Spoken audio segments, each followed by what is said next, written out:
দীর্ঘদিন ধরে পলিথিনের বিকল্প খোঁজার চেষ্টা চলছিল। পরিবেশের জন্য মারাত্মক ক্ষতিকর প্লাস্টিক ও পলিথিন ব্যাগের ব্যবহার নিয়ন্ত্রণ চায় সরকার।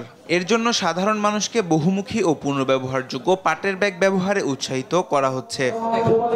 অবশেষে বাজারে এসেছে বহু প্রতীক্ষিত পলিথিনের বিকল্প হিসেবে পরিবেশ বান্ধব পাটের ব্যাগ। ছোট থেকে বড় সাইজের এই ব্যাগের মূল্য নির্ধারণ করা হয়েছে 20 থেকে 80 টাকা পর্যন্ত।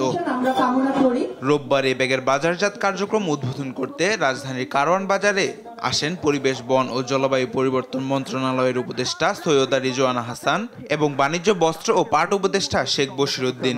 আমাদের পাটের ব্যাগে বাণিজ্য উপদেষ্টা বলেন, আইন অমান্য করে কেউ পাটের ব্যাগের বাহিরে অন্য ব্যাগ ব্যবহার করলে তাদের বিরুদ্ধে কঠোর ব্যবস্থা নেওয়া হবে। যে আপনারা যারা এই সরকারি আইন মানবেন না, হয়তো এটার জন্য একটা সময় দিবেন।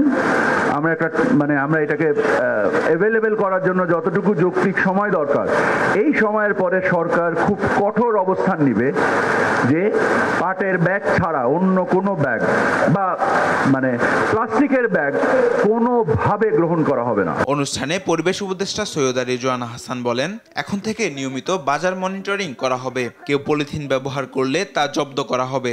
আজকে কিন্তু পলিথিন শপিং ব্যাগের বাস্তবতা নেতিবাচক দিকে আপনারা সবাই জানেন, তারপরেও কেন এটা দিবেন? আমরা কিন্তু নিয়মিত এখন থেকে বাজার পরিদর্শন করব। এইবার আর কিন্তু কোনো ছাড় নাই। দেশের অর্থনীতি বৃদ্ধির জন্য সবাইকে পাটের ব্যাগ ব্যবহার করার জন্য আহ্বান জানান পরিবেশ উপদেষ্টা। আমরা তাদের মাহবুব তামিম, দেশ টিভি, ঢাকা।